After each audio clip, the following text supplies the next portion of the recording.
손쌤입니다. 자, 작년에요, 이런 뉴스가 나왔었습니다. 카카오뱅크 상장하자마자 호재, MSCI 조기 편입에 코스피 시총 12안착. 그리고 밑에는요, 비슷한 내용인데 크래프톤도 유력하다. 그러면서요, MSCI에 편입이 되면 굉장히 긍정적인 뉴스가 아니냐. 자, 보통 사람들은 이렇게 생각을 합니다. 물론 맞는 얘기도 있고 틀릴 수도 있습니다. 자, 그래서 며칠 전에 신한증권에서요, 현대미포조선 MSCI 신규 편입 전망 이런 내용을 또 발표를 했습니다. 자, 그러면서 자, 밑에 그 데이터를 보면은요, 지금 현대미포조선 그리고 시젠 그리고 녹십자, 자, 이런 회사들은요, 그 새로 11월 달에 그 편입 예정인 기업이고요. 반면에 메리츠증권 그리고 아모레, CJ 대한통운 이런 부분은 편출되는 그 기업인데요. 자, 제가 말씀드리고 싶은 건 지금 순매수에서 외인들의 순매수가 이루어지고 있다 이 얘기입니다. 반면 편출되는 데는 이렇게 매도가 이루어지는 모습을 볼 수가 있다는 거겠죠. 자, 그래서 결론적으로 말씀드리면요, MSCI에 편입이 되면 단기적으로는 사실 큰 차이가 없습니다. 그렇지만 장기적으로는 외국인의 패시브 자금이 유입될 가능성이 있다. 이렇게 보면 될 것 같아요. 지금 이게 작년에 HMM이요, 5월 12일 날 MSCI에 편입이 된다고 발표한 뉴스 직후의 주가입니다. 자, 그런데 편입이 된 날 그날 양봉을 올렸다가 그 다음에 음봉과 함께 빠지는 모습을 볼 수가 있어요. 물론 그 다음에는 올라갔지만요. 자, SKC입니다. 역시나 짝대기 선 있지 않습니까? 네, 앞으로도 계속 그걸 봐주시면 되는데요. 자, 발표하는 날 음봉과 함께 그 다음 날은요, 갭 하락이 뜨면서 빠지는 모습을 보였습니다. 하이브입니다. 이건 더하죠. 엄청난 장대 음봉과 함께 다음 날 역시도 갭 하락. 편출되는 회사입니다. 자, 하나가요, 요 날 엄청난 장대 음봉과 함께 빠졌는데요. 며칠 만에, 4거래일 만에 다시 이렇게 반전되는 모습입니다. 현대해상입니다. 똑같은 모습입니다. 장대 음봉과 함께 빠졌다가 며칠 만에 다시 안정을 찾고 올라가는 모습입니다. 자, 마지막으로 롯데지주입니다. 음봉에서 빠졌다가 다시 등락을 하면서 뭐 커다란 모습의 변화는 없는데요. 자, 그래서 이런 모습을 보면은요, 단기적으로는 큰 차이가 없다 이런 내용입니다. 자, 그러면 제가 아까 외국인의 패시브 자금이 유입될 가능성이 높다 이런 말씀을 드렸잖아요. 자, 근데 선생님, 패시브 자금이 뭡니까? 네, 당연히 궁금할 수밖에 없습니다. 자, 크게 자금에는요, 액티브 자금과 패시브 자금이 있는데요. 영어 말 그대로 액티브는 활발하게 움직이는 거고요. 패시브는 수동적으로 움직인다는 자금이겠죠. 즉, 액티브는요, 적극적으로 운용을 하여 벤치마크 대비 초과 수익을 추구하는 그런 자금입니다. 즉, 개별 종목에다가 투자를 하거나 테마주, 타이밍에 맞춰서 투자를 하는 거겠죠. 자, 반면 패시브 자금은요, 시장 전체 지수에 따라서 장기적으로 운영을 하는 겁니다. 우리나라의 코스피 200이나요, S&P 500이나 그리고 MSCI, 그다음 FTSE 같은 그런 지수를 따라 운영을 하는 그런 부분입니다. 당연히 액티브 그 펀드 같은 경우에는 수수료가 좀 높겠죠. 반면 패시브는 액티브에 비해서 수수료가 좀 적은 그런 장점이 좀 있겠죠. 자, 그러면 선생님, 당연히 액티브가 훨씬 수익률이 좋지 않겠습니까? 패시브는 너무 느린 거 아닌가요? 네, 그래서요, 일화가 있죠. 그 워런 버핏이라는 투자의 대가가요, 그 헤지 펀드하고 한 어떤, 여기 나와 있는 이 회사는 아닙니다. 이 헤지 펀드의 회사와 내기를 했답니다. 자, 10년간 나는 패시브 자금에 투자를 할게. 또 니네는 당연히 액티브니까 수익률을 10년 이후에 비교를 해보고 10억을 한번 걸고 해보자 했는데 워런 버핏이 이겼답니다. 자, 그래서요, 지금 내용도 보시면 이 회사는 물론 아닙니다. 자, 누적 수익률이 결론은 워런 버핏은 11.9%고요. 헤지 펀드는 0.9%밖에 안 됐다. 뭐 이런 재밌는 그 뉴스를 볼 수가 있었습니다. 자, 우리나라의 펀드 대결 역시도요, 인덱스, 즉 패시브가 승리를 했다는 거예요. 자, 인덱스는 41%입니다. 10년간. 반면 액티브는 35%밖에 안 됐다는 거죠. 그러면서 밑에 그 차트도 보면요, 인덱스는 21%, 그리고 코스피 수익률은 16%, 그리고 액티브 펀드도 16.0, 네, 아까 코스피가 16.2 정도의 차이가 있네. 그래서 결론은 길게 봤을 때는 패시브가 더 낫다, 뭐 이렇게 생각할 수도 있는 것 같아요. 물론 정확한 건 아니겠지만요, 뭐 우연의 일치일 수도 있지 않습니까? 자, 그러면 그 패시브 자금에서 가장 많이 쓰이고 그리고 대표적인 지수가 뭐냐 이겁니다. 네, 그게 MSCI 지수입니다. MSCI는요, 그 모건 스탠리 있죠. 모건 스탠리 그 투자은행의 자회사입니다. 그래서 캐피털입니다. C가 모건 스탠리 캐피털, I가 뭐냐면 인덱스, 즉 지표라는 의미인데요. 결국엔 세계적인 펀드들이 투자 운용을 기준으로 하고 있다는 겁니다. 즉 특히 미국계가 이렇게 하는데요. 자, 그래서 우리나라의 대표 지수는 코스피라는 게 지수고요. 그리고 전 세계 금융시장의 대표 지수는 이 MSCI 지표다. 이렇게 알아두시면 될 것 같아요.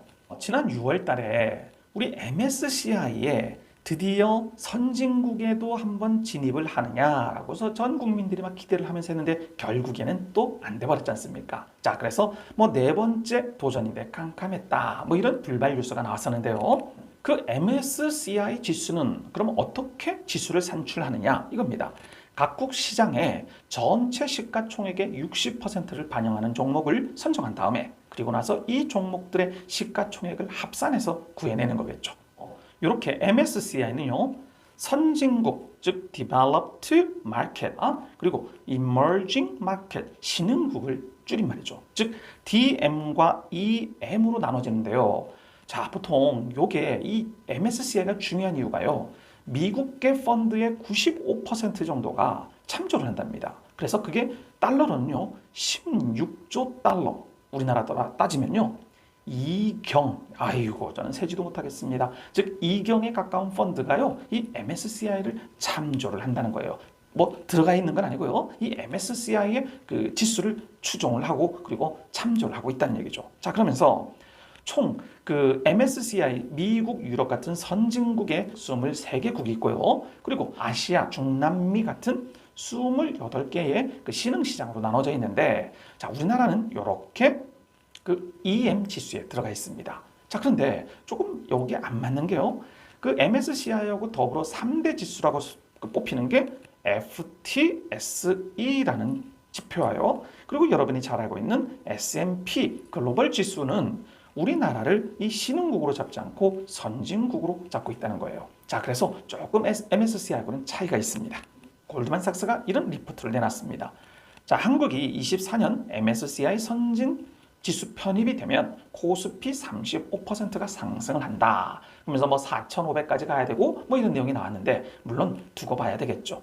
자, 그런데 이 골드만삭스의 그 논리는요, 이유가 뭐냐? 해외 자금이 유입이 될 수 있다 이거죠. 그리고 외국인의 투자가 확대가 되어진다, 이런 내용입니다. 자, 그런데 그걸 부정적으로 보는 분들도 많아요.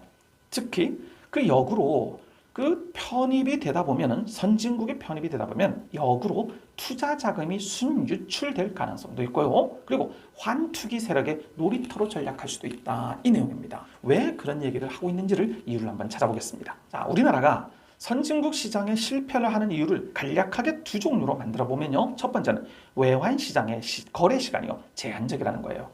자, MSCI 선진국 편입을 위해서는요, 외환 시장이 24시간 오픈이 되어야 되는데 우리나라는 아직까지 9시부터 3시 30분까지만 이루어지고 있다는 거겠죠. 자, 이래서 문제라는 거고요. 자, 두 번째, 지금 말도 탈도 많은 그 공매도 제한 있지 않습니까? 자, 이 MSCI 선진국에는요, 공매도가 필수 조건입니다. 자, 그런데 우리나라 어떻습니까? 조금 안 좋으면 여론 그리고 국민들이 공매도를 좀 규제를 해라, 이런 내용이지 않습니까? 지금 기울어진 운동장이라는 이 공매도 때문에 어떤 방법을 좀 바꾸고요, 그렇죠? 정책을 좀 바꾸지 않는 이상은 이 공매도를 100% 열어주는 거는 정말 개인들 투자자들에게는 좀 문제가 있지 않겠습니까? 자, 그래서 이런저런 이유로 선진국 시장에 지난 6월은 실패를 했다는 그런 내용입니다. 그러나 그러면 이렇게 선진국 시장에 실패를 한 게 무조건 실망만 한 일이냐? 그건 누구도 모르는 일입니다.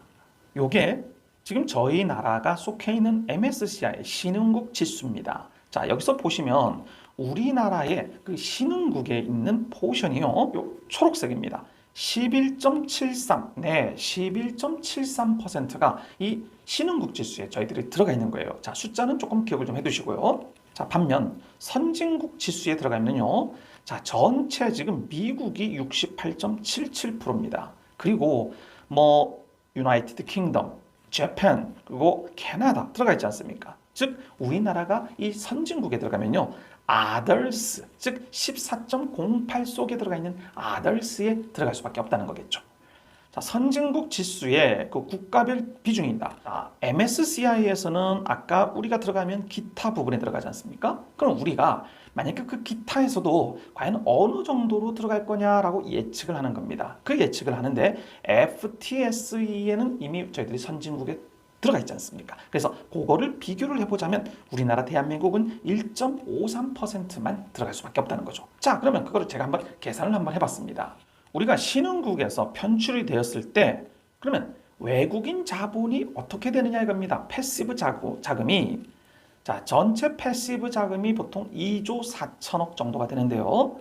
자, 저희들이 0.13%만 들어갈 수밖에 없는 거예요. 즉 마이너스 3,120억 달러가 이탈을 하게 되어 있습니다. 자, 그런데요, 저희들이 반대로 그러면 편출이 돼서 선진국에 들어가면 패시브 자금이 얼마나 들어오느냐? 아까 1.5%였지 않습니까? 아까 신흥국에서는 13%였고요. 그래서 계산을 해보면 12조 1천억 달러 곱하기 이 12조 1천억이라는 건 선진국에 들어가 있는 패시브 자금입니다. 거기에서 0.015를 했더니 1,815억 달러가 유입이 된다는 거죠. 자, 그러면 계산상으로는요, 1,305억이 유출이 되어버린다는 겁니다. 즉 마이너스로 더 빠져나가 버린다는 거죠.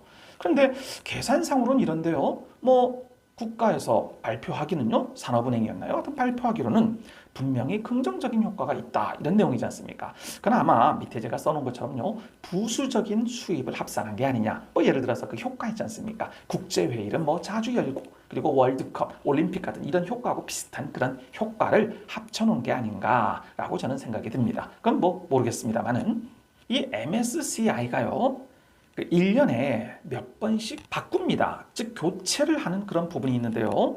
자, 그래서 크게 보면 반기에 하는 것도 있고 분기별 하는 부분도 있습니다. 그리고 상시 관리도 하는데요. 자, 반기 리뷰는 큰 폭의 지수를 정기 변경을 하고요. 일단 분기별로는요, 소폭의 변경만 합니다. 그리고 상시 하는 거는 대형 IPO 같은 게 들어오고 아까 우리 카카오뱅크 같은 그런 게 있었잖아요. 즉 IPO를 했을 때 조기 편입을 하거나 아니면 빼거나 이런 부분이 그 관리 부분인데요. 그 주기로는요, 매년 2월, 5월, 8월, 11월 말에 진행이 됩니다. 그래서 중순경에 발표를 하고 말일날 진행을 하다 보니까 지금 아까 현대미포조선이 11월 말이 되면은 편입이 된다, 그런 뉴스였던 거겠죠. 제가 아까 단기적으로 편입이 됐을 때의 모습을 보여드리면서 정답이 없다라고 말씀을 드렸잖아요. 단 긍정적으로는 외국인의 패시브 자금이 들어올 수 있는 그런 가능성이 있다, 이런 내용을 말씀드렸는데요. 자, 지금은요, SK텔레콤의 모습입니다. 이거는 주봉입니다. 작년 SK텔레콤이 8월 말에 편출이 되어버렸어요. 그리고 지금 제가 작대기를 그어놓은 부분이 이 부분이죠. 자, 그 편출된 이후의 모습을 보십시오. 자, 주봉이기 때문에 즉 그 편출된 주에는요, 긴 음봉이 열려져 있었습니다. 그리고 그 다음 주까지도 빠졌었죠. 그런데 그 다음부터는 큰 문제 없이 이렇게 올라가는 모습이 보여주는 거예요. 자, 그리고 외국인 한도 역시도 이때 조금 빠진 모습이긴 하다가 그 다음에 지속적으로 올라가는 모습을 보여주고 있습니다. 자, 그래서 이 개별적인 주가에 편출과 편입이 되었을 때 커다란 이슈로 해갖고요, 단타로 해서 들어가고 말고 제가 보기에는 이건 아닌 것 같아요. 그럴 시간이 있으면요, 회사를 좀 더 공부를 하고 분석을 해보고 장기적인 좋은 회사라면 장기적인 투자가 더 맞지 않겠느냐, 저는 이런 생각을 하고 있습니다. 결론은요, 그 MSCI의 리밸런싱이 항상 이루어지면서 뉴스가 굉장히 많이 나옵니다. 그래서 이때는 얘는 빠지고 얘는 많이 들어오고, 그래서 순간적으로 단기 자금이 들어왔다 빠졌다, 그리고 우리 같은 개미들이 그리고 기관들이 들어갔다 말았다 이러는데요. 제가 보기에는 그런 식으로 접근을 했다가는 큰 이익도 그리고 큰 손실도 얻어내기는 좀 힘들지 않겠느냐, 이런 생각을 좀 하고 있습니다. 자, 마지막으로요. 그래서 그러면 이 MSCI에 우리나라가 편입된 종목은 어디에서 보느냐 이겁니다. 물론 네이버에서도 볼 수는 있는데요. 자, 제일 쉬운 방법은 코덱스의 홈페이지 직접 들어가셔갖고요, MSCI 코리아 편입 종목 보기 하면 가능합니다. 예를 들어서 이렇게 돼 있죠. 오른쪽에 보면은 삼성전자 29.1, 이렇게 포스코, 네이버, 현대차 이런 식으로 들어가 있는 모습을 여러분들이 참고를 할 수 있습니다. 자, 여러분 오늘 하루도 즐거운 하루 되십시오. 감사합니다.